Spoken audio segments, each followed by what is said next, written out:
सादर प्रणाम। मैं हूं हिमांशु द्विवेदी और स्वागत है आपका हमारी खास पेशकश चर्चा में। चर्चा के तहत कल के विषय को आगे बढ़ाते हैं, क्योंकि घटनाक्रम भी आगे बढ़ गया। कल हमने बिहार के संदर्भ में जो कुछ चल रहा था उस पर बात की थी, आशंका जाहिर कर दी थी कल के कार्यक्रम में ही कि बिहार में कुछ बड़ा होने वाला है।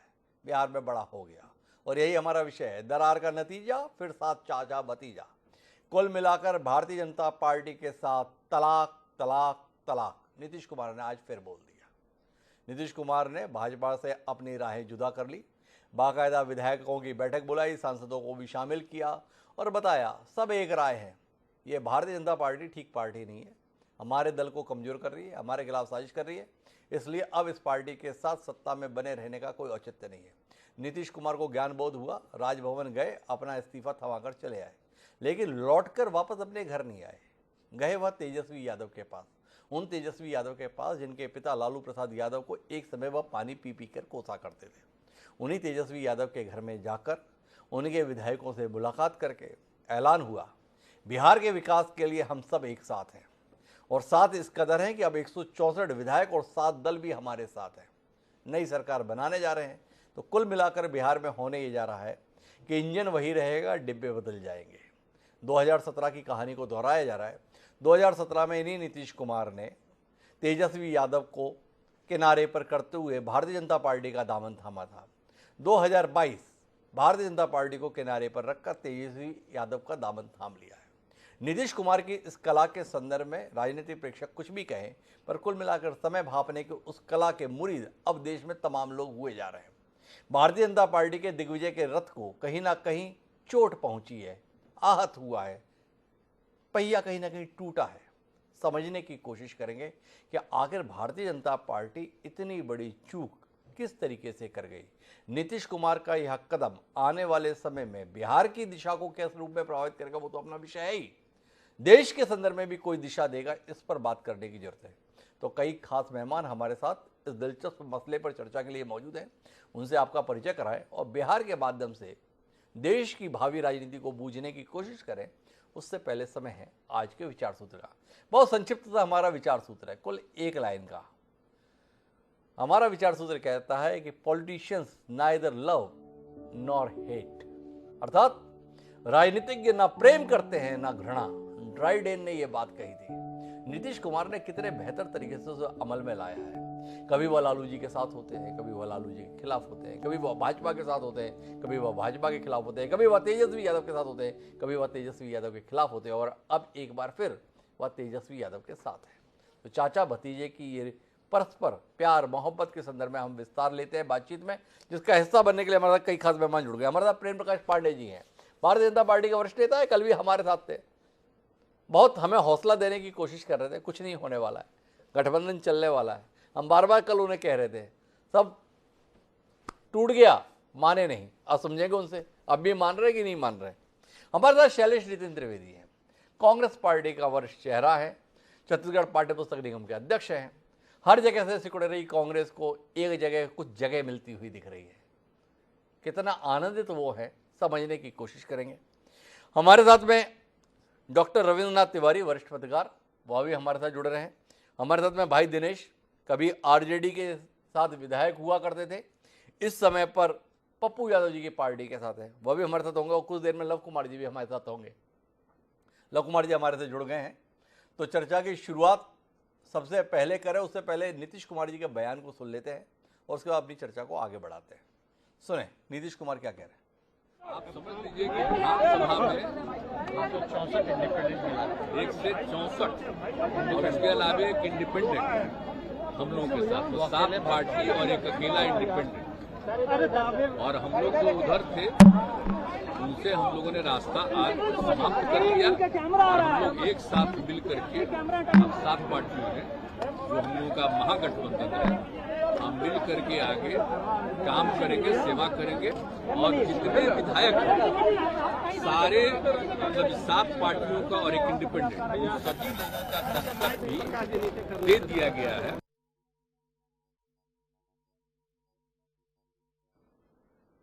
तो कुल मिलाकर नीतीश कुमार जी ने बता दिया कि हमारे साथ में 164 विधायक हैं, 7 राजनीतिक दल हैं और एक निर्दलीय भी हमारे साथ है। बिहार के विकास के लिए आगे बढ़ रहे हैं, नए सिरे से काम करने जा रहे हैं। प्रेम प्रकाश पांडे जी, नीतीश कुमार जी तो आगे बढ़ गए, बिहार के विकास के लिए साथ भी ले लिए, आप क्या कर रहे हैं, थोड़ा टिप्पणी करेंगे? मेरा ये कहना है कि बिहार का विकास क्या ये मान रहे हैं कि पिछले 20 साल में फिर नहीं हुआ था?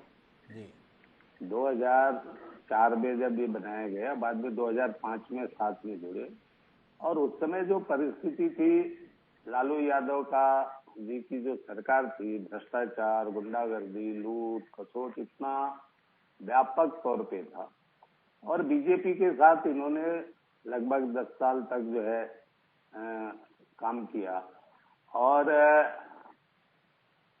उस समय बिहार में सड़कें, तमाम जो विकास के कार्य हुए, और लॉ एंड ऑर्डर पे भी काफी ये रहा, उससे नीतीश कुमार जी का जरूर जो है इमेज बना। पिछले चुनाव में जो परिणाम आए, तो उस परिणाम में दिखा कि नीतीश कुमार जी का ग्राफ गिरा है। बिहार में अब जिस आरजेडी के साथ गए हैं, तो आरजेडी का जो ट्रैक रिकॉर्ड रहा है, और उसको क्या सब लोग देख रहे हैं। कल जब इन्होंने एक और बात उस समय कही थी कि अपने जो राष्ट्रीय अध्यक्ष को हटाया था, तो सारे जेडीयू के लोग बोल रहे थे कि भाई भ्रष्टाचार पे 0 टॉलरेंस है जी।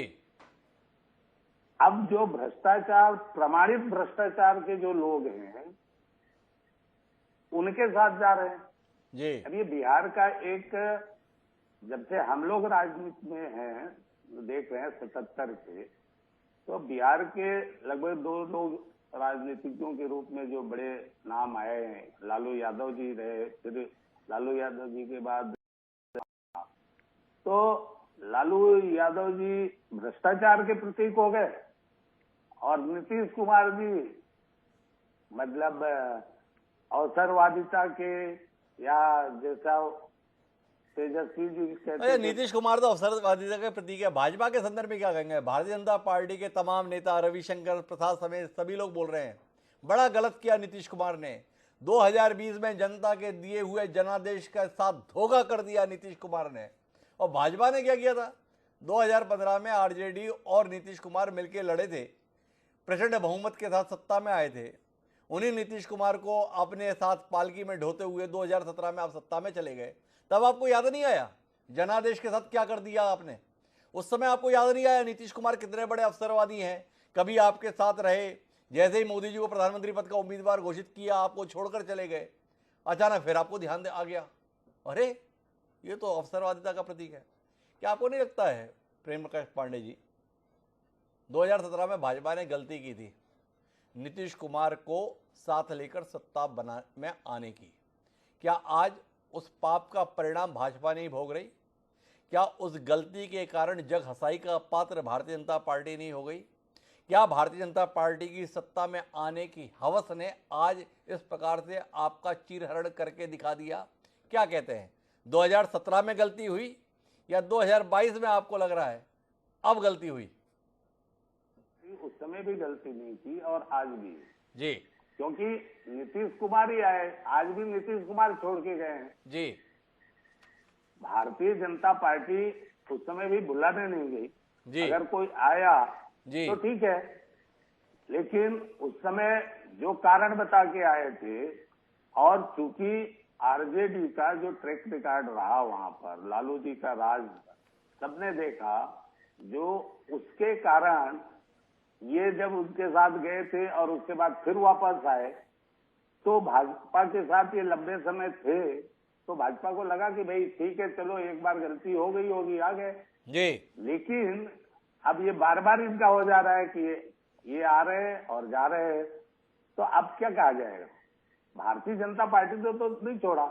और आप देखें 2014 के चुनाव में भारतीय जनता पार्टी लोकसभा में अकेले लड़ी थी, तो भी अच्छी खासी सीट ले आई थी वहां से।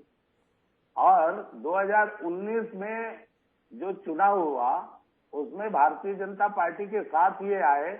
उस समय जेडीयू का जो 14 में मेरे ख्याल से बहुत कम सीट थी, एग्जैक्ट मेरे को नहीं मालूम है, अभी याद नहीं आ रहा, लेकिन 19 में इनकी लोकसभा में सीट बढ़ी, आरजेडी ये हो गई।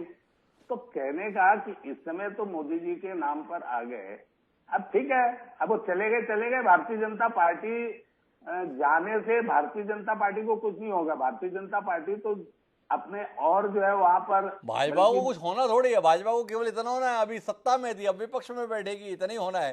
प्रेम प्रकाश जी खुद भी समझ नहीं पा रहे कि अब नीतीश कुमार के इन तौर तरीकों लेके बोलें तो क्या बोलें। एक आदमी भरोसे के संदर्भ में जिस प्रकार का परिणाम देकर गया है, समझ में आता है प्रेम प्रकाश पांडे जी की दुविधा, प्रेम प्रकाश पांडे जी की उलझन, प्रेम प्रकाश पांडे जी का कष्ट कि ये आदमी है क्या। प्रेम प्रकाश जी भी शायद बूझने की कोशिश कर रहे हैं। पर हमारे साथ में राष्ट्रीय जनता दल के रमेश कुमार यादव जी जुड़ गए हैं, प्रवक्ता हैं राष्ट्रीय जनता दल के, सत्ता में एक बार फिर वापसी की है। तो यादव जी आपसे बात करूं उससे पहले एक ट्वीट आपके प्रातः स्मरणीय बिहार के पूर्व यशस्वी मुख्यमंत्री लालू प्रसाद यादव जी का हमें प्राप्त हुआ है। उस ट्वीट को आपसे साझा करते हैं और उसके बाद आपकी प्रतिक्रिया लेते हैं। एक बार देखिए, लालू जी ने 2017 में नीतीश कुमार जी के संदर्भ में कुछ ख्यालात जाहिर किए थे, समझना चाहते हैं उन्हें। एक बार देखें आप स्क्रीन पर। उन्होंने लिखा था कि नीतीश सांप हैं, जैसे सांप केंचुल छोड़ता है वैसे ही नीतीश भी केंचुल छोड़ता है और हर 2 साल में सांप की तरह नया चमड़ा धारण कर लेता है। किसी को शक? ये लालू प्रसाद यादव जी ने 3 अगस्त 2017 को ट्वीट किया था। रमेश यादव जी मेरे साथ हैं। ये सांप का साथ कितना भारा है रमेश जी? देखिए, आज जो देश की हालात है जी, वो बहुत देश से बुरी तरह से विभिन्न समस्याओं से जकड़ा हुआ है। और पीछे की बात अगर छोड़ दे तो अच्छा होगा, क्योंकि देश के संविधान खतरे में है। यहाँ की जो विधि व्यवस्था है, महंगाई से तमाम देशवासी त्राहिमाम कर रहे हैं। और नीतीश जी को भगवान सद्बुद्धि दिया और आज भाजपा को छोड़ करके महागठबंधन में राष्ट्रीय जनता दल को शामिल किया और वो समझ गए कि अब देश डूबने वाला है जी। इसलिए भारतीय संविधान बचाने के लिए, देश बचाने के लिए नीतीश जी का जो फैसला है वो स्वागत योग्य है। और बिहार ही नहीं, देश के तमाम जो संविधान में आस्था रखने वाले लोग हैं और नीतीश जी की तारीफ कर रहे हैं इस फैसले से। अच्छा रमेश जी, एक बात बताइए, देश बचाने के लिए नीतीश जी ने फैसला किया है, पर आप अपनी इज्जत गंवाने के लिए ऐसा फैसला कैसे कर लिए? बिहार विधानसभा में जनता ने सबसे ज़्यादा सीटें आपको हासिल हुई, जनता ने सबसे ज़्यादा समर्थन आपके प्रति व्यक्त किया। तकरीबन 80 सीटें हासिल करने वाला राष्ट्रीय जनता दल, लालू यादव जी के पसीने से बना हुआ राष्ट्रीय जनता दल, तेजस्वी यादव के प्रताप से बिहार में उम्मीद जगाने वाला राष्ट्रीय जनता दल, महज 45 सीटें हासिल करने वाले नीतीश कुमार का पिछलग्गू बना हुआ दिखाई दे रहा है देश को। इसको लेकर कितना मन दुख रहा है आपका, कितना मन पीड़ित हो रहा है? नीतीश कुमार 80 विधायकों वाली पार्टी को अपने पीछे चलने के लिए मजबूर कर दिए, क्या कहते हैं? हिमांशु बाबू, पार्टी और राज्य से बड़ी देश है जी। देश की स्थिति भयावह हो गई, देश का संविधान खतरे में, देशवासी खतरे में। आज जो माननीय नरेंद्र मोदी जी ने वादा किया था वो 56 इंच का सीना का, वो भूल गए। चीन के लोग, चीन हिंदुस्तान में अपना घर बसाने लगा। बहुत तमाम मामले पर ये केवल पूंजीपतियों के इशारे पे काम कर रहे थे, पूंजीपतियों के लिए काम कर रहे थे। यहाँ के किसान, यहाँ के छात्र, यहाँ के नौजवान तमाम ठगे महसूस कर रहे थे। माननीय नरेंद्र मोदी और इनके टीम के लोग केवल धार्मिक भावना को उकसा करके, हिंदू मुस्लिम कर करके, मंदिर मस्जिद कर करके और ये सत्ता में कायम रहना चाहते थे। नीतीश कुमार ने समझ गया कि इनसे अब कुछ होने वाला नहीं है। बिहार की जो बदहाल स्थिति है तमाम लोग करा रहे थे, तो अब हमारे पार्टी के नेता तेजस्वी यादव जी ने पार्टी से ऊपर देश को समझा और इसलिए इन्होंने बहुत ठोस और अच्छा फैसला लिया। तो कुल मिलाकर जिसे तेजस्वी के पिताजी ने सांप करार दिया था, उसके हाथों बिहार सौंपने के फैसले के साथ हैं आप। तो क्या माना जाए, लालू यादव जी में आदमी को समझने की समझ नहीं है, लालू यादव जी में सही बुद्धि नहीं थी, या नीतीश कुमार के इस चरित्र के बाद भी आपको लगता है सत्ता में आना बड़ा जरूरी था, इसलिए अब नीतीश कैसे भी हैं तो भी हमें उनके साथ जाना है? एक मिनट द्विवेदी जी, नीतीश जी ने भाजपा को भी कहा था कि भाजपा भारत जलाओ पार्टी है, लेकिन फिर भी भाजपा ने नीतीश जी को आलिंगन किया, और जब नीतीश जी तेजस्वी जी के साथ आ गए तो जो सांप्रदायिक शक्तियां हैं उनको कष्ट हो रही है, बुरा नहीं मानेंगे आज, लेकिन जो धर्म में आस्था, संविधान में आस्था रखने वाले लोग हैं, तमाम लोग खुश हैं। जो सैद्धांतिक संविधान में आस्था रखने वाले लोग खुश हैं। भारतीय जनता पार्टी के लिए भी नीतीश कुमार ने बहुत कुछ बोला था, तो भी भाजपा को भागे थे, तो हमें भागे तो इतना ऐतराज क्यों किया जा रहा है, ये कहना है हमारे साथ में रमेश यादव जी का। मुझे जाना है शैलेश नितिन त्रिवेदी जी के पास, भारतीय राष्ट्रीय कांग्रेस की ओर से हमारे साथ मौजूद हैं, लेकिन इतनी बातचीत के बाद में मुझे लगता है एक निष्पक्ष टिप्पणी लेनी चाहिए, और उसके लिए डॉक्टर रविंद्रनाथ तिवारी जी के पास मुझे जाना चाहिए। रविंद्र जी, आपसे समझना चाहता हूँ, ये परिवर्तन, सत्ता का ये बदलता हुआ समीकरण दल हित में है, प्रदेश हित में है, देश हित में है, या कुल मिला के स्वार्थ हित में है? थोड़ा आप जैसा वरिष्ठ पत्रकार हमारे साथ है, बिहार के सियासी समीकरण में थोड़ा रोशनी दीजिए। परिवर्तन न देश हित में है, न जनहित में है, यह राजनीतिज्ञों के हित में है जी। नीतीश कुमार ने इतनी जल्दी पलटबाजी करते हुए फिर जनता दल के साथ चले गए, यह एक राजनीति की एक नई परिभाषा लिखने जैसी है। तो इसका कारण है कि जो नीतीश का भाजपा के साथ भी जो गठबंधन था और जो नया गठबंधन बना है, दोनों मजबूरी का गठबंधन है, कोई सिद्धांतों का गठबंधन नहीं है, कोई आदर्शों का गठबंधन नहीं है, कोई धर्मनिरपेक्षता या कोई सापेक्षता का गठबंधन नहीं है। भाजपा ने उन्हें पूरी छूट दी थी काम करने के लिए। माने जब से भाजपा के साथ नीतीश की सरकार है तो भाजपा बी टीम के रूप में है। नीतीश डीएमएसपी की पोस्टिंग हो, सरकार के सभी बड़े फैसले हो, यहाँ तक कि भाजपा के विभाग के मंत्रियों का भी फैसला हो तो नीतीश खुद लेते हैं। प्रधान सचिव, भाजपा के कोटे के प्रधान सचिवों की नियुक्ति भी वहां के मंत्रियों के मर्जी से नहीं, नीतीश की मर्जी से होती रही है, पूरा फ्री हैंड छोड़ा था। उसके बाद भी यदि नीतीश कुमार ने फिर से पलटबाजी करते हुए आरजेडी के सदन में गए हैं, तो इसका मतलब है कि कहीं ना कहीं उन्हें इस बात की पूरी आशंका थी, जैसा कि उनके पार्टी के राष्ट्रीय अध्यक्ष ने भी कहा कि हमारी पार्टी को तोड़ने का भाजपा कोशिश कर रही थी। कुछ लोग बता रहे थे, जो बड़े ब्यूरोक्रेट्स भी, कि कई जदयू के मंत्रियों का फोन टेप करवाया है इन लोगों ने, जिसमें कि यह हो रहा था कि तोड़ने का, ये आरसीपी सिंह के समय से लेके बाद में भी। तो कहीं ना कहीं एक डर हुआ, जिसके कारण कि इतना बड़ा फैसला, क्योंकि आपने देखा होगा फोटो में कि जो मिल रहे हैं एक दूसरे से, तो कोई एक सामने से आंख नहीं मिला रहा है। नीतीश भी असहज स्थिति में थे, ललन सिंह भी असहज स्थिति में थे, तो यह किसी के हित में नहीं है यह फैसला। अभी जो जिस समय 2017 में मुख्यमंत्री ने तेजस्वी के साथ इसलिए छोड़ा था, यह कहा था कि सीबीआई जो रेलवे घोटाले में नाम आया है, इस पर क्लियरिफिकेशन दीजिए, लेकिन वो घोटाला तो आज भी मौजूद है। उसमें लालू परिवार के एक परम निकट के भोला यादव की गिरफ्तारी भी हुई है। उस स्थिति में भी नीतीश का जाना वो आरजेडी के साथ, तो ये आरजेडी के लिए तत्काल तो आरजेडी के लिए लाभ की बात है। बाद में 2024 के चुनाव में नीतीश को प्रधानमंत्री का चेहरा इस सब बनाने की बात चल रही है, तो एक दूसरी बात है।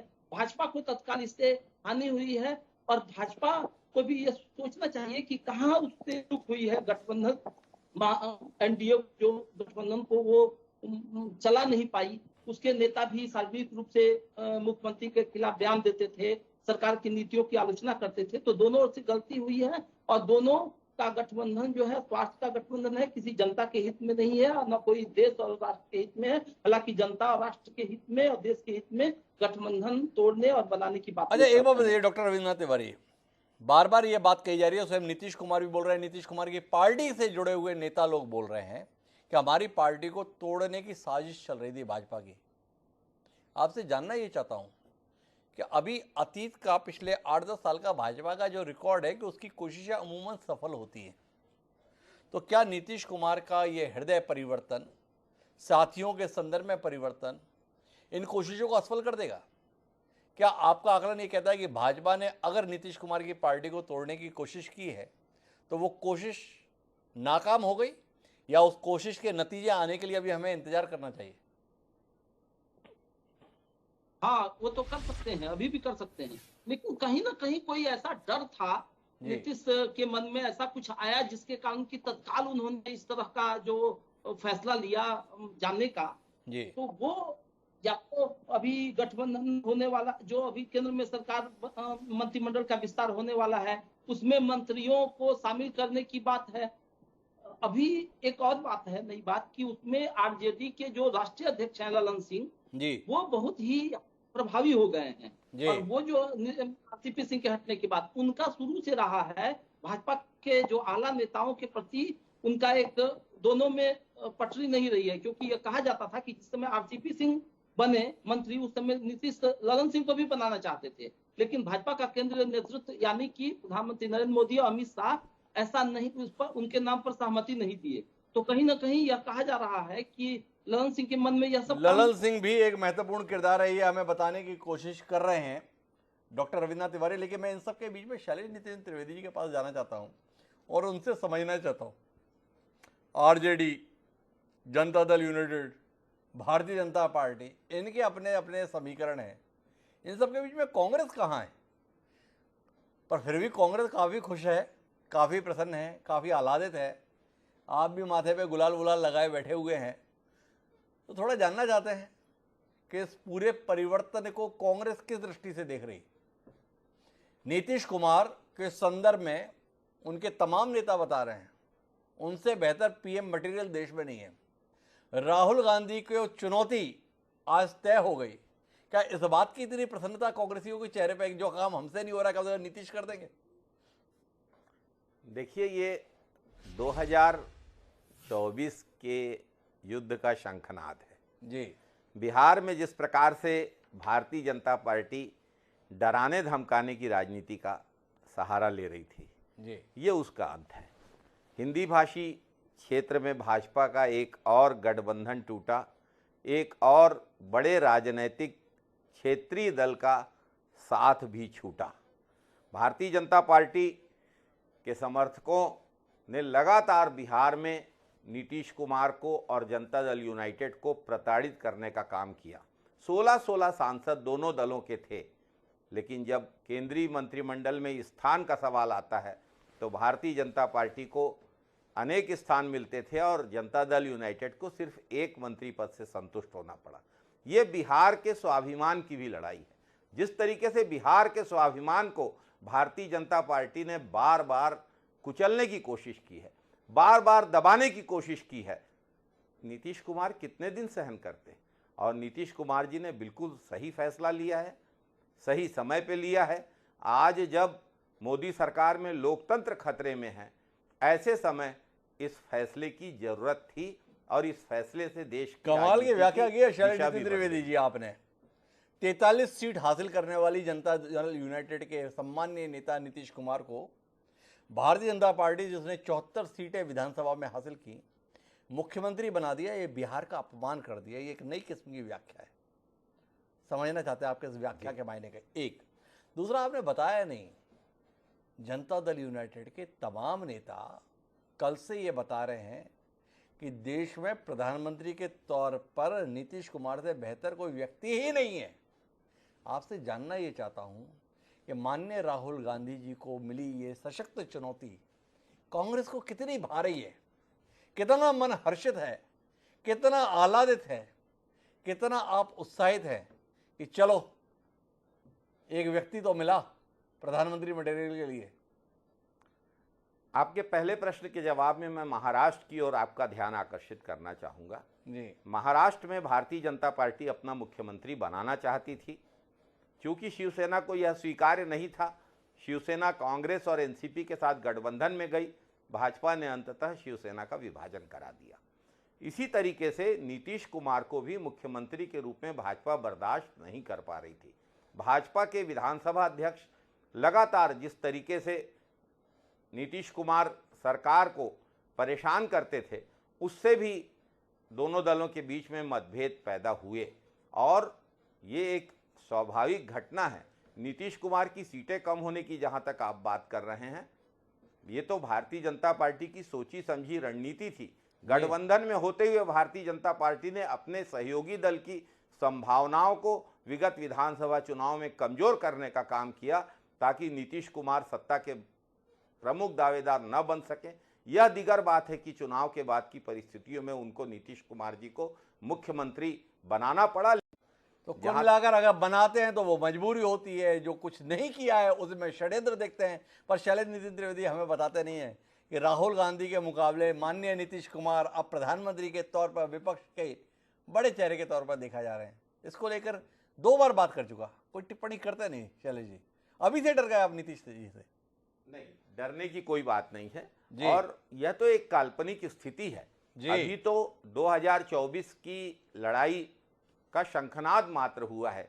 ये लड़ाई लड़ी जानी है और स्वाभाविक रूप से राजनीति में जिस प्रकार से दांव पेच होते हैं, परिस्थितियां होती हैं, चुनाव के बाद के परिणाम होते हैं, उनके आधार पर निर्णय होगा। और कांग्रेस 2024 को लेकर काल्पनिक स्थिति बता रहे हैं शैलेश नितिन त्रिवेदी जी, इसी में खुश हो ले रहे हैं। ठीक है यार, अभी जो भी कर रहे हैं। कम से कम इतना तो हुआ कि कांग्रेस की मदद से एक राज्य में और सरकार तो बनने जा रही है। कांग्रेस के पास कहने को तो रहेगा कि देश के 4 राज्यों में कांग्रेस की या कांग्रेस के समर्थन से सरकार है। उपलब्धि कम तो नहीं है, पर इन सबके बीच में बिहार की जनता क्या सोचती है, इसे समझने के लिए हम भाई दिनेश जी के पास चलते हैं, जो हमारे साथ जुड़े हुए हैं। और भाई दिनेश जी, आपसे जानना चाहते हैं, जो भी फैसला जो भी राजनीतिक दल लेता है, बताता है बिहार के विकास के लिए, बिहार की जनता के लिए, बिहार की तरक्की के लिए लिया गया है। नीतीश कुमार का आज का फैसला किस दृष्टि से देख रही है बिहार की जनता? देखिए, आज जो नीतीश कुमार का जो फैसला है जी, यह दूरगामी सोच को लेकर फैसला हुआ है। जी, जो आज पूरे देश के अंदर महंगाई बढ़ रहा है, भ्रष्टाचार बढ़ा है, बेरोजगारी बढ़ा है, और जिस तरीके से एक नरेंद्र मोदी जी का जी, जो पूरे वो अपने आप को पार्टी, दल और देश में ऊपर समझ रहे हैं कि मैं हूँ सब हूँ जी, और मैं ही सब हूँ, मैं जो चाहूंगा तो ही जो होगा। तो सारे जो आज पूरे जो विरोधी पार्टियां जितनी है जी, उन पर जहां चाहे ईडी का छापा, सीबीआई का छापा, ये सारे उसी का संदर्भ में 2024 में हम मोदी को हटाएं, इसका यहाँ बिहार से एक नींव रखा गया है जी। और मैं समझता हूं कि जो भी आज जो निर्णय हुआ है जी, माननीय नीतीश कुमार जी का, लालू यादव जी का, तेजस्वी का, सोनिया जी का जो आज जो निर्णय हुआ है वह बिहार के हित में है और देश के हित में है। तो आज जिस तरह से जो भी अभी आपके चैनल पर जो भाजपा के हैं या जो अभी जो राजनीतिक विशेषज्ञ जो बैठे हुए हैं जी, जो उन्होंने बात को अपने को रखने का काम किया है, ये जनादेश का अपमान है। तो सबसे पहले ये तो जानना चाहिए कि जो बीजेपी में जो लोग जा रहे हैं जी, आज जब आरजेडी से नाता तोड़कर नीतीश कुमार भाजपा में जो जनादेश का अपमान किए, तो उस समय तो अच्छा थे, बच्चे के लिए अच्छा लग रहा था कि नहीं, अच्छा किए।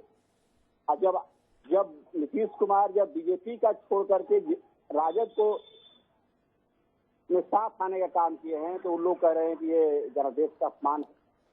तो सबसे पहले जो आपने किया है, जो आपने भविष्य जो करने का काम किया है जी, अभी जो घटना चक्र महाराष्ट्र में हुआ, उसके पहले मध्य प्रदेश में हुआ, तो आप अपने अंदर आगे झांक कर देखिए कि आप अपने अंदर क्या कर झांक रहे कर देखिए। मैं झांकने के लिए प्रेम प्रकाश पांडे जी के पास एक बार फिर चलता हूँ। प्रेम प्रकाश जी, आपसे जानना चाहता हूँ, क्या आपको नहीं लगता है कि आपकी पार्टी के सम्मानीय राष्ट्रीय अध्यक्ष ने इस हालत में पहुंचा दिया आपको?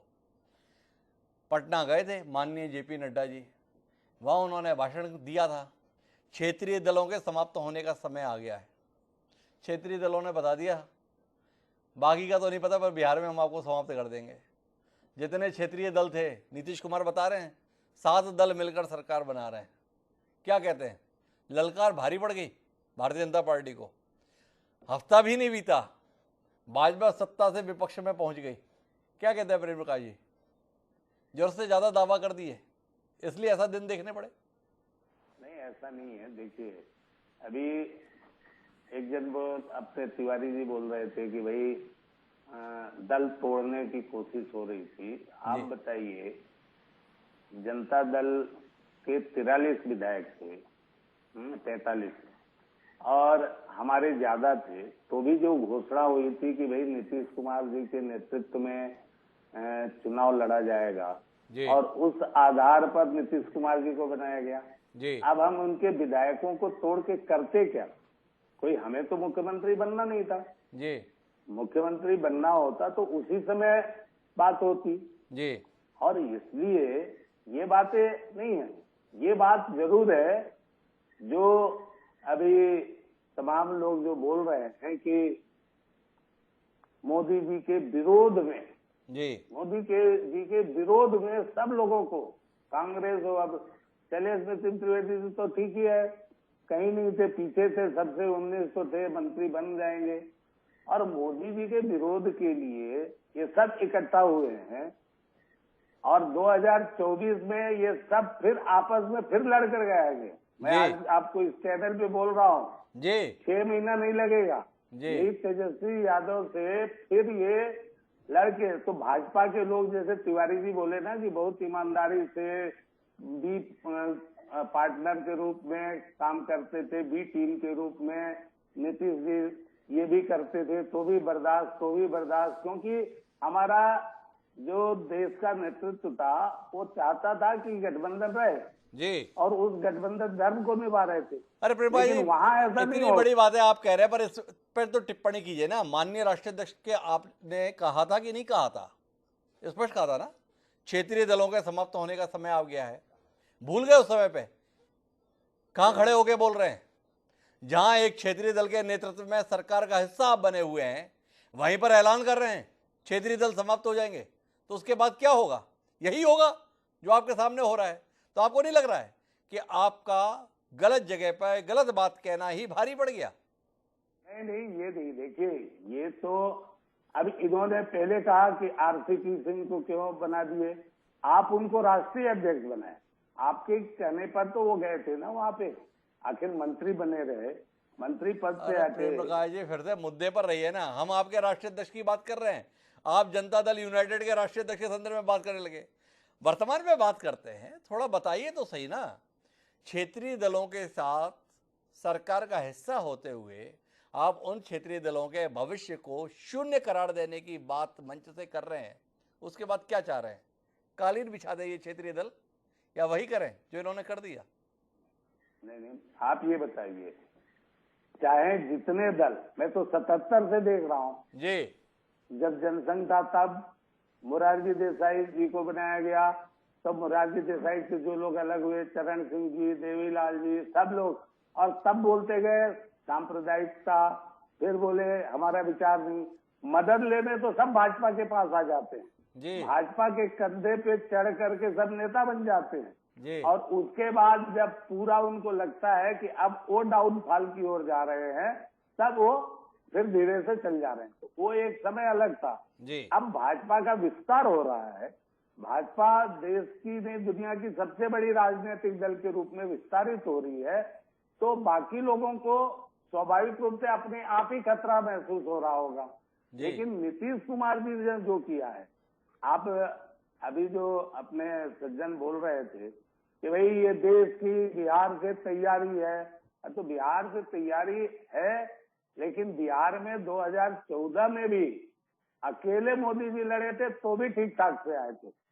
तो बिहार के लोग ही 2024 में आप देखिएगा, इसका परिणाम आपको जरूर बताएंगे।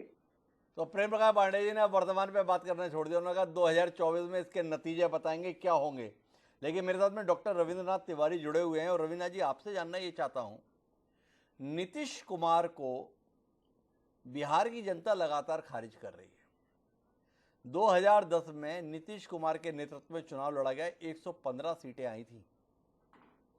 वही नीतीश कुमार 2015 में चुनाव लड़ते हैं तो सीटें उनकी घट के 71 रह जाती हैं। जब 2020 में चुनाव लड़ते हैं तो सीटें घट के मात्र 43 रह जाती हैं। इसके बावजूद भी मुख्यमंत्री पद की शपथ 8वीं बार फिर से नीतीश कुमार ही लेते दिख रहे हैं। इस कमाल के संदर्भ में बतौर पत्रकार कोई टिप्पणी करेगा आप? यह दूसरे दलों के लिए मजबूरी है, जी। वो भाजपा के लिए मजबूरी है। नीतीश कुमार जी, भाजपा स्वतंत्र रूप से नहीं सरकार बना सकती है जी। शुरुआती दौर में नीतीश कुमार ज्यादा जदयू की सीट इसलिए ज्यादा आई कि शुरुआती दौर में उन्होंने अच्छा काम किया, सुशासन बाबू के नाम से जाने गए। उस समय क्राइम और भ्रष्टाचार पर अच्छा काम हुआ। धीरे धीरे यह पार्टी और सरकार भी उसी में लिप्त हो गई, जो कि लालू यादव के जमाने में जो हुआ करता था, आरजेडी के जमाने में। तो उसका परिणाम यह हुआ कि इनकी लोकप्रियता घटती गई। लेकिन भाजपा को मजबूरी थी, भाजपा अकेले सरकार नहीं बना सकती थी। भाजपा शुरू से ही इनको आगे कर दिया, जिसके कारण कि अपना हैसियत, जो सरकार में हैसियत होनी चाहिए, सुशील मोदी जी के डिप्टी सीएम थे, उस समय भी सरकार के महत्वपूर्ण फैसलों की जानकारी उनको नहीं रहती थी। नीतीश जी को एकदम फ्री हैंड छोड़ दिया भाजपा ने शुरू से ही काम करने के लिए। और जब फिर भाजपा से कुछ हुआ तो उनको वो आरजेडी में आ गए, क्योंकि आरजेडी भी स्वतंत्र रूप से नहीं बना सकती थी सरकार, तो उसको नीतीश को बनाना मजबूरी थी।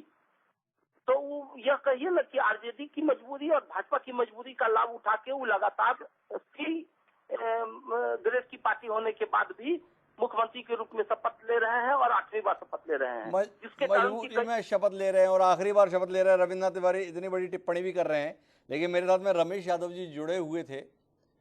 रमेश जी, मेरी आवाज सुन पा रहे हैं? रमेश जी, तो हमारा संपर्क चला गया, लेकिन मेरे साथ में भाई दिनेश जुड़े हुए हैं।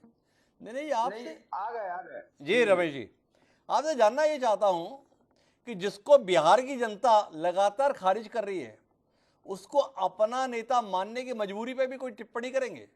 नीतीश कुमार लगातार जनता के बीच में अपनी लोकप्रियता खो रहे हैं, पिछले 3 चुनाव ऐसा जाहिर कर रहे हैं, फिर भी आप सब नीतीश कुमार के पालकी को ढोने के लिए कहार बने हमें दिखाई दे रहे हैं। क्या कहते हैं इस पर? ये कहारगिरी कितनी भारी है आपको? जब आरजेडी नीतीश जी के साथ आ रही है तो ये बात कही जा रही है। बीजेपी भी बड़ी पार्टी है, राष्ट्रीय स्तर की पार्टी है, और वो जदयू की पालकी ढो रही थी जी। तो उस समय मतलब किसी को ये नहीं लग रहा था। जब आरजेडी के साथ नीतीश जी आ गए तो बहुत सारे लोग को पेट में दर्द शुरू हो गया। नहीं, हमारी परेशानी तो ये है कि तेजस्वी यादव जैसा संभावनाशील युवा सरकार का नेतृत्व करने के स्थान पर पिछलग्गू बना हुआ दिखाई दे रहा है। इसको लेकर थोड़ी सी बेचैनी है, इसको लेकर परेशानी है। आपको लग रहा है कि हम लोगों की परेशानी गलत है? अगर हम तेजस्वी यादव को बिहार के मुख्यमंत्री के तौर पर देखने को लेकर सवाल कर रहे हैं, तो बतौर आरजेडी प्रवक्ता आपको लग रहा है कि हम गलत बात कर रहे हैं? हम आपके नेता को अगर इतनी संभावना भरा मानते हैं तो आपको लगता है कि ये ठीक नहीं है, यही कहना चाहते हैं आप? माननीय हिमांशु बाबू जी, आपका जो कहना है, क्योंकि मैं पहले कह चुका कि तेजस्वी जी की सोच बहुत ऊंची है जी। और तेजस्वी जी इस समय समझ रहे हैं कि देश संकट में है जी, राष्ट्र संकट में है, और देश हित में, राज्य हित में उन्होंने कदम उठाया है। और इसमें पालकी ढोने की कोई बात नहीं। पहले बीजेपी पालकी हो रही थी, इतनी बड़ी राष्ट्रीय पार्टी है, देश की बड़ी पार्टी है, तो उसको पालकी नीतीश जी के ढोने में कोई शर्म नहीं था। तो हम लोग तो मतलब ऐसा नहीं पालकी ढो रहे हैं। हम लोग अपना जो एजेंडा है, अपनी बात रखने का काम करेंगे और देश को बचाने के लिए हम लोग ये सब काम कर रहे हैं। तो देश को बचाने के लिए नीतीश कुमार कोई त्याग करने के लिए तैयार नहीं है क्या रमेश यादव जी? क्या नीतीश कुमार देश को बचाने के लिए इस बात के लिए तैयार नहीं हुए कि यार बहुत समय मैं रह लिया मुख्यमंत्री, तेजस्वी अब तुम्हारा समय है, तेजस्वी अब तुम्हारा भविष्य है, जनता का भरोसा तुम्हारे प्रति है, इसलिए तुम मुख्यमंत्री बनो, मैं तुम्हारे पीछे रहता हूं? ऐसा देश बचाने के लिए जितनी भी भावना है, जितनी भी जिम्मेदारी है, जितनी भी ललक है, वो केवल तेजस्वी यादव और आरजेडी में है। नीतीश कुमार को तो मुख्यमंत्री की कुर्सी चाहिए, वो देश बचाने के लिए कोई समझौता करने के लिए तैयार नहीं। आपका आशय ये है?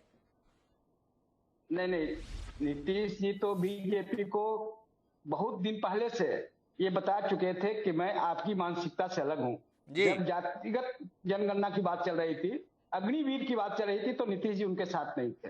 तो बीजेपी को समझना चाहिए था। और बीजेपी के जो बड़े नेता थे इनके मंत्री थे, सत्ता में रह करके इनको हमेशा तंग करने का काम करते थे, मानसिक रूप से परेशान करने का काम करते थे।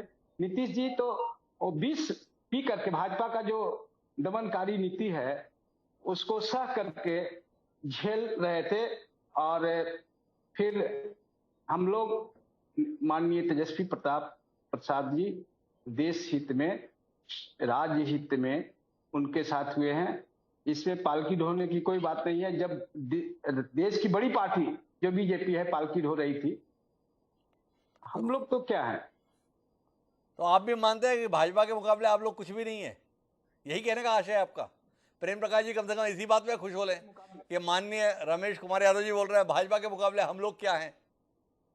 नहीं, भाजपा के मुकाबले हम लोग नहीं है, ऐसा बात नहीं मैं कर रहा हूँ। देखिए, आप उसका नट नहीं लगाइए। जब भाजपा ढो रही थी तो अच्छा लग रहा था। ये देखिए हिमांशु बाबू, जब भाजपा पालकी ढो रही थी नीतीश कुमार की, मैं ये कह रहा हूँ कि बड़ी पार्टी होकर के ढोने में उसको शर्म नहीं है। और वो भाजपा चाहती थी कि सारे क्षेत्रीय पार्टी को समाप्त कर दे। और जैसा कि उन्होंने मंच से भी कहा था कुछ दिन पहले, जी जानना चाहिए कि देश की स्थिति अभी जो है, अगर सारे क्षेत्रीय पार्टी एक हो जाए तो भाजपा कहीं नहीं रहेगी। और बिहार में भाजपा जब जदयू और आरजेडी संयुक्त रूप से चुनाव लड़ेगी लोकसभा, तो इनका खाता भी नहीं खुलेगा और 0 पे आउट हो जाएंगे। अच्छा, तो मैं एक सवाल और करना चाहता हूँ रमेश जी, आपके नेता की कही हुई बात पर। आपके नेताजी ने यह बताया था, मतलब माननीय लालू प्रसाद यादव जी ने, कि नीतीश कुमार जी हर 2 साल में अपनी केचुली बदलते हैं। 2022 है, 2024 में लोकसभा चुनाव है, कैसे सुनिश्चित करेंगे कि जो बदली जाएगी केचुली उसके बाद भी आपके साथ बनी रहेगी? ये फिर भाजपा के साथ दिखे तो आप क्या करेंगे? इसके लिए कुछ कर रहे हैं? कोई कमिटमेंट है, कोई एग्रीमेंट है, कोई लिखित में समझौता ऐसा कर लिए कि नहीं कर लिए? राजनीति में कोई लिखित एग्रीमेंट नहीं होता है और इसमें सारे दरवाजे खुले रहते हैं। लेकिन इतना निश्चित है कि भाजपा का कोई अपना जनाधार नहीं है हिंदी भाषी क्षेत्रों में, और बिहार में तो बिल्कुल नहीं है। नीतीश जी के कंधे पर चढ़ करके भाजपा जो सीट लाई थी, नीतीश जी की ही देन थी, ऐसा अपना इनका कुछ नहीं था। और आज जब आरजेडी और जदयू एक साथ होगी और लोकसभा जो चुनाव होगा 2024 का, तो भाजपा 0 पर आउट होगी।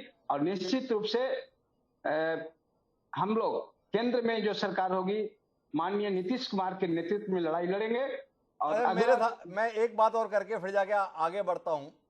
आप जितनी भी बात कर रहे हैं, नीतीश जी को लेके बात कर रहे हैं, आरजेडी को लेके बात कर रहे हैं, कांग्रेस को आप किसी लायक नहीं समझ रहे हैं, तो इस पर भी टिप्पणी कर ही दीजिएगा। कांग्रेस किसी लायक है कि नहीं है? नहीं, कांग्रेस भी बड़ी पार्टी है, कांग्रेस के बड़े नेता हैं।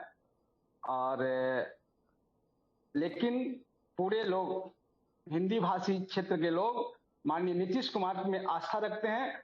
और इस बात को आने वाली जो लोकसभा चुनाव होगी उसमें नीतीश कुमार जी की अहम भूमिका रहेगी। उनके नेतृत्व में आपका दिल कितना बैठ गया माननीय रमेश यादव जी की बात सुनकर? उन्होंने बताया कि हिंदी भाषी क्षेत्र में लोगों की सर्वाधिक आस्था माननीय नीतीश कुमार जी में है। रमेश यादव जी की पार्टी राष्ट्रीय जनता दल है, जिसके नेता माननीय तेजस्वी यादव, लालू प्रसाद यादव हैं, पर इसके बावजूद भी बड़ा दिल दिखाते हुए या जमीनी वास्तविकता को समझते हुए रमेश जी बता रहे हैं हिंदी भाषी क्षेत्र के सबसे बड़े नेता तो नीतीश कुमार हैं। आपके नेता और आपकी पार्टी दोनों को सिरे से खारिज कर दिया राष्ट्रीय जनता दल के सम्मानीय प्रवक्ता ने।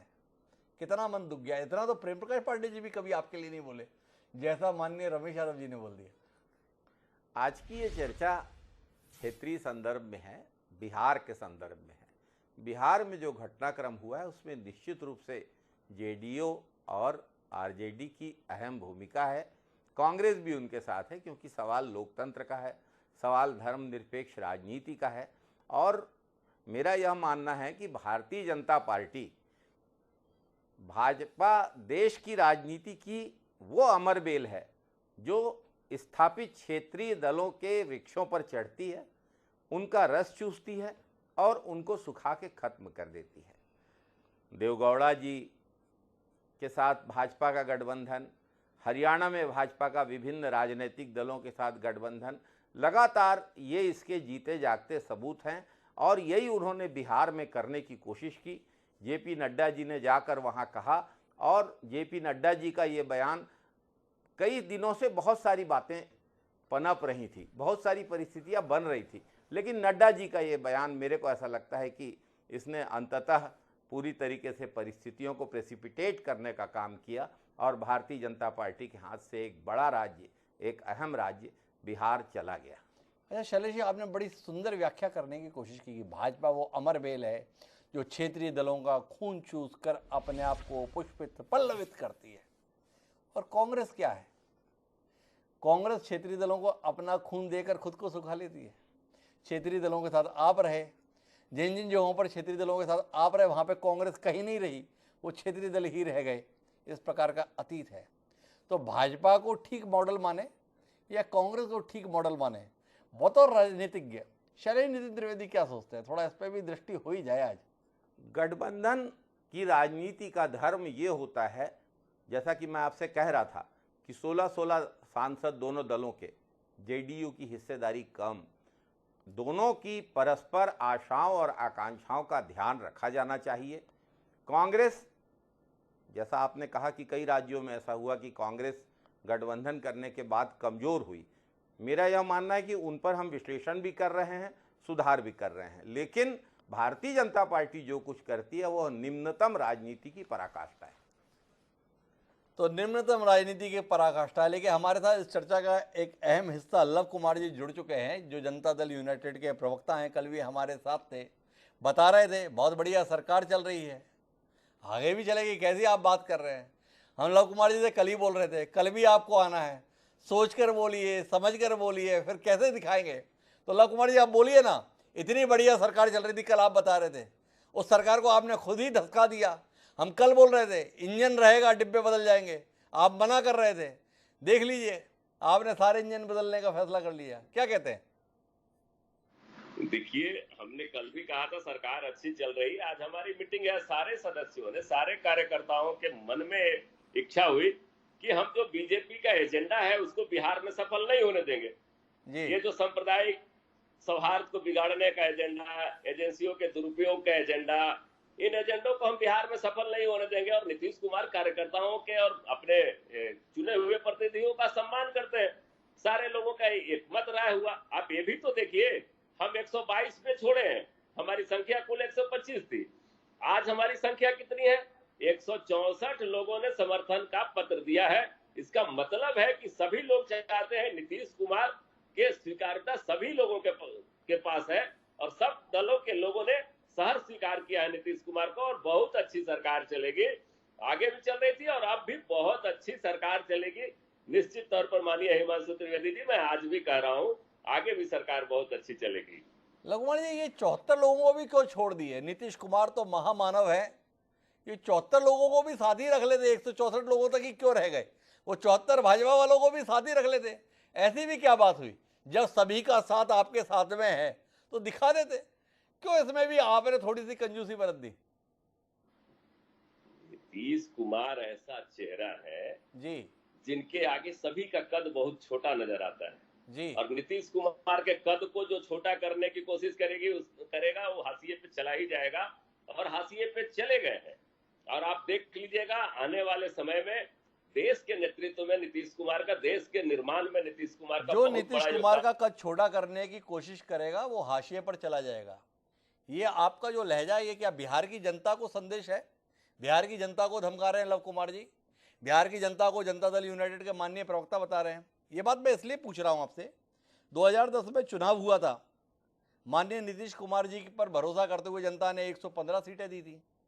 2015 में चुनाव हुआ, जनता का भरोसा नीतीश कुमार से उठ गया, कुल 71 सीटें रह गई। 2020 का चुनाव हुआ, जनता का भरोसा नीतीश कुमार से और ज्यादा उठ गया और कुल 43 सीटें रह गई।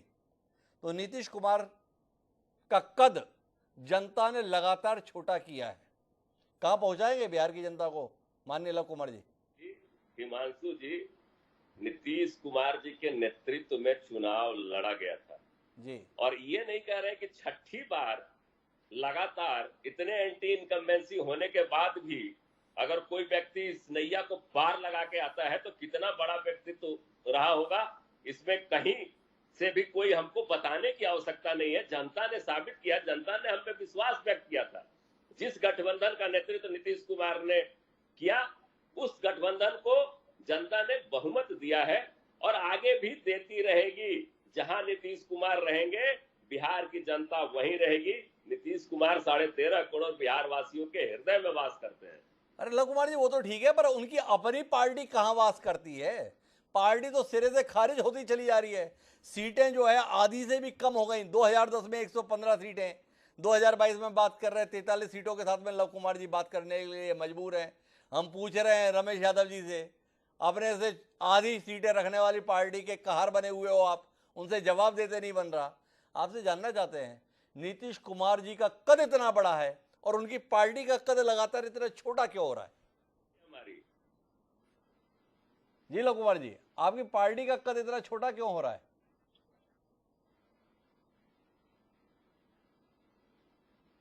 जी लव कुमार जी, आवाज सुनाई दे रही है आपको? जी जी, तो मेरा आपसे सवाल यह है, क्या नीतीश पूछे जी थे? का कद इतना बड़ा, पर आपकी पार्टी का कद लगातार इतना छोटा क्यों होता जा रहा है? देखिए, मैं अभी बताया कि हम संगठन पर उतना ध्यान नहीं न माननीय नीतीश कुमार जी दे पाए, क्योंकि सरकार चला रहे थे। तो संगठन में थोड़ी बहुत, और मेरा कद कहाँ छोटा हुआ, मेरे कद को छोटा करने का प्रयास किया गया। जी। चिराग मॉडल लाया गया, बहुत सारी चीजें हमारे साथ साजिश करी गई। नहीं तो हम जितने सीटों पर चुनाव लड़े थे, इसके पहले भी हम जितने सीटों पर आरजेडी के साथ चुनाव लड़े, 100 सीटों पर चुनाव लड़े, हम 71 जीते, वो 80 जीती थी। हम जब इनके साथ चुनाव लड़े, साथ में हमारे साथ धोखा करके हमारी सीटें कम की गई थी। हम तो ईमानदारी के साथ हमारे कार्यकर्ता भाजपा के जहां भी उम्मीदवार उनको वोट देते रहे, हमारे उम्मीदवारों को हराने का काम किया गया। चिराग मॉडल लागू किया गया बिहार में, इसको भी तो देखिएगा ना। और तमाम एंटी तो आप ये 2 साल बाद क्यों देख रहे हैं माननीय लव कुमार जी? जिन लोगों ने ऐसा धोखा किया, जिन लोगों ने आपके खिलाफ साजिश की, जिन लोगों ने चिराग मॉडल को 2020 के चुनाव में इंप्लीमेंट किया, उनके साथ 2 साल तक आप सरकार चलाते रहे। सत्ता में बने रहने के लिए इस हद तक आप लोग गिर गए। ऐसे दगाबाज लोगों के साथ में आपने 2 साल तक सत्ता चलाई, मन नहीं दुखा आपका, दिल नहीं दुखा, अपने कार्यकर्ताओं की पीड़ा को महसूस नहीं किया लव कुमार जी? बिल्कुल दिल दुखा तभी तो कोई भी परिस्थिति और समय के साथ ही चीजें होती है। बिना, कहा गया है ना कि समय आए तरवर फले केतक सितुनीर, तो उसके लिए सही समय का इंतजार करते हैं नीतीश कुमार जी। नीतीश कुमार जी जो जनता ने मैंडेट दिया था, उसका सम्मान करते हुए वो तो ओथ भी नहीं ले रहे थे। बीजेपी के बहुत आग्रह के बाद उन्होंने ओथ लिया था। ये कहां की बात है? नीतीश कुमार सत्ता लोलुप नहीं है। नीतीश कुमार अकेला व्यक्ति है जो अपने सिद्धांत के लिए, आप मुखिया जैसा पद कोई नहीं छोड़ता, और मुख्यमंत्री के पद से रिजाइन किए थे। अरे कमाल कर दिया लव कुमार जी, मैं तो आपकी बात ही नहीं समझ पा रहा। एक तरफ कह रहे कि भाजपा हमारे खिलाफ साजिश कर रही थी, भाजपा ने हमें चुनाव हरवाना चाहा, भाजपा ने हमारे खिलाफ चिराग मॉडल घोषित किया। आप यहाँ पर नीतीश कुमार जी की प्रशंसा में बता रहे हैं, वो तो मुख्यमंत्री पद की शपथ भी नहीं लेना चाहते थे, और साथ में ये भी बता रहे हैं कि भाजपा ने बड़ा आग्रह किया, नहीं मुख्यमंत्री पद की आप शपथ लीजिए। थोड़ा समझना मुश्किल हो रहा है। भाजपा ने नीतीश कुमार के खिलाफ काम किया या नीतीश के समर्थन में काम किया? जिसकी सीटें 30 से भी ज्यादा कम रही भाजपा के मुकाबले, फिर भी नीतीश कुमार को मुख्यमंत्री बनाया। आज आप एहसास करा रहे हैं भाजपा ने गलती की, ये भाजपा की उदारता गलती थी। हिमांशु जी, शायद आपको ये पता नहीं हो जी, मैं आपको बता दे रहा हूं कि आज नहीं, 2001 में ही जब आदरणीय अटल बिहारी वाजपेयी के नेतृत्व में चल रही थी सरकार जी, तब हमारी सीटें 34 थी और बीजेपी की सीटें 67 थी जी।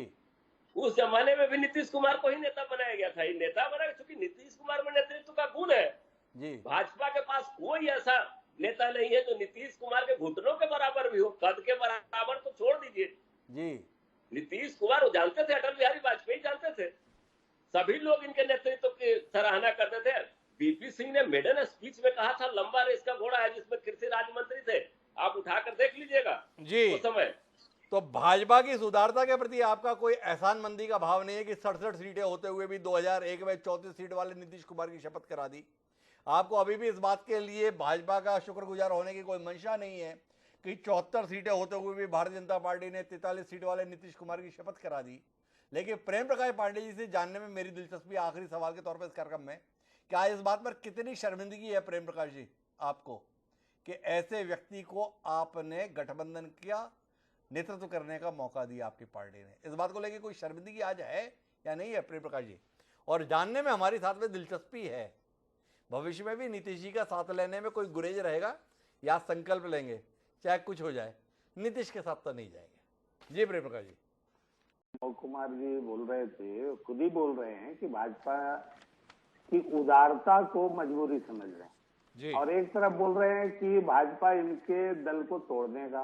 जी मैं अब आपके और दूसरे प्रश्न का भी उत्तर दूंगा, लेकिन अभी शैलेश नितिन त्रिवेदी जी, हालांकि आपने उत्तर दे दिया कि हम लोग अमर बेल है जी सुखा देते हैं जी। आपने ही पूछ लिया कि भाई आप कौन सा हो कि जो सब जगह सूख जा रहे हो जी और सूखे सूखे पीछे रहते हो। जी। आप उतने में ही खुश हैं। और जहां तक रही बात, हम लोगों ने अभी लव कुमार जी खुद बोल रहे हैं कि जो एनडीए अटल जी के समय थी वही उस समय भी नेतृत्व दिया गया। जॉर्ज फर्नांडिस भी एनडीए के उस समय कन्वेनर होते थे जी। और सबके माध्यम से। और नीतीश कुमार जी का अगर देखा जाए तो जॉर्ज फर्नांडिस जी का क्या किया, फिर दलन सिंह भी बीच में हटाए गए थे, फिर अभी ये सिंह, कई अध्यक्ष आए और गए, शरद यादव आए गए, तो ऐसा बहुत इतिहास है जी। तो इस मामले में नहीं जाना। और जहां तक ये बोल रहे हैं कि घुटनों तक नहीं है, ये तो वक्त बताएगा कि राजनीति में किसका घुटना रहेगा और किसका घुटना नहीं रहेगा। तो कुल मिलाकर वक्त बताएगा कि घुटना किसका रहेगा किसका नहीं रहेगा, लेकिन कुल मिलाकर भाजपा तो अब यही बता रही है कि ऐसा कोई सगा नहीं जिसे नीतीश ने ठगा नहीं, फेरिस्त गिना रही है, इसको भी इसको भी इसको भी। पर ये भाजपा को अब क्यों याद आ रहा है? 22 साल तक जिस नीतीश कुमार के साथ में भारतीय जनता पार्टी ने लगातार राजनीतिक यात्रा की, नीतीश कुमार का आरोप है इस यात्रा के दौरान भारतीय जनता पार्टी ने उन्हें और उनकी पार्टी को कमजोर करने का काम किया। भाजपा को यह विचार तो करना चाहिए कि तमाम उसके सहयोगी दलों का भरोसा उसके प्रति उठता क्यों जा रहा है। पर साथ ही सवाल इस बात का है कि वाकई जनता के जनादेश के प्रति कोई सम्मान इस देश के राजनीतिज्ञों के मन में बचा है या नहीं बचा है।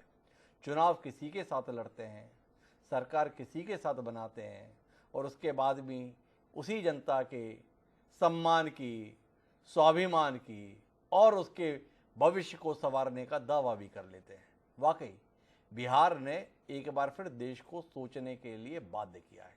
देखें इस सोच का नतीजा क्या निकल कर आता है। पर अभी तो आप सभी मेहमानों को बहुत बहुत धन्यवाद इस दिलचस्प चर्चा का हिस्सा बनने के लिए। समय है अब आज के शेर का। नीतीश कुमार को लेकर एक कमाल का शेर हमें मिला बशीर बद्र का।